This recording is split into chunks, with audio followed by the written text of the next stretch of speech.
আসসালামু আলাইকুম। আশা করি সকলে ভালো আছেন। আমরা কিন্তু চুয়াডাঙ্গা জেলার মানুষ, আর আমার পাশে দেখছেন চুয়াডাঙ্গা জেলার একটা ঐতিহ্যবাহী একটা বাড়ি বলতে পারেন, কারণ কি এই বাড়িটাতেই চুয়াডাঙ্গা জেলার ইতিহাস ঐতিহ্য কিন্তু তুলে ধরা হয়েছে। আর বাড়িটা কিন্তু স্পন্দে ল্যাপটপ গ্যালারির আর সাথে নির্মাণকৃত। আর আজকের ভিডিওতে চুয়াডাঙ্গা জেলাকে নিয়েই আমার নিজের লেখা একটা গান আপনাদের সামনে তুলে ধরার চেষ্টা করব, তাই শেষ পর্যন্ত ভিডিওটা দেখলে আশা করি আপনাদের ভালো লাগবে।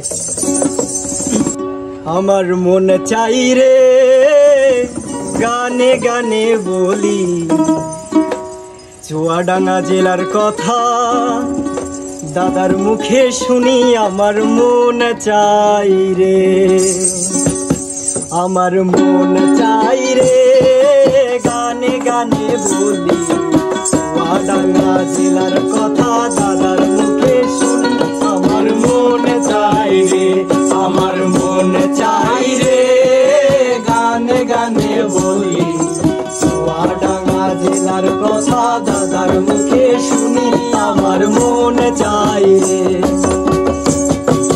প্রথমেতে বলি আমি শ্রীচন্দ্রতলা, প্রথমেতে বলি আমি শ্রীচন্দ্রতলা, আলমডাঙ্গায় অবস্থিত বাংলাদেশের সেরাই আমার মন চাই রে, মন চাই রে গানে গানে বলি চুয়াডাঙ্গা জেলার কথা, দাদার মুখে শুনি আমার মন চাই রে, মন চাই রে গানে গানে বলি চুয়াডাঙ্গা জেলার কথা, দাদার মুখে শুনি আমার মন চাই রে।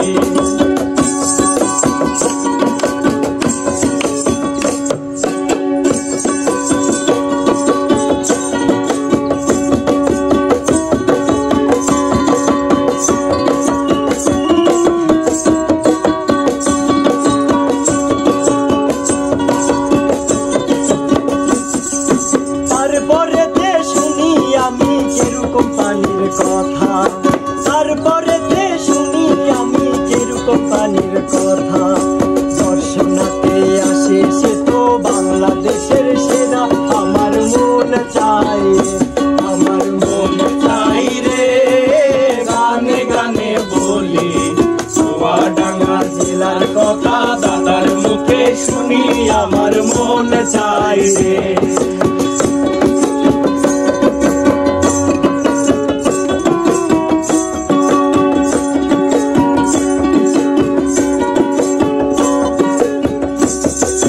তারপরেতে শুনি আমি মুক্তিযুদ্ধের কথা, তারপরেতে শুনি আমি মুক্তিযুদ্ধের কথা, বাংলাদেশ 8 কবর জেলা চুয়াডাঙ্গায় আমার মন চাই রে, মন চাই রে গানে গানে বলি চুয়াডাঙ্গা জেলার কথা, দাদার মুখে শুনি আমার মন চাই রে, মন চাই রে গানে গানে বলি চুয়াডাঙ্গা জেলার কথা, দাদার মুখে শুনি আমার মন চাই রে, আমার মন চাই রে গানে গানে বলি চুয়াডাঙ্গা জেলার কথা, দাদার মুখে শুনি আমার মন চাই রে, আমার মন চাই রে গানে গানে বলি চুয়াডাঙ্গা জেলার কথা, দাদার মুখে শুনি আমার মন চাই রে।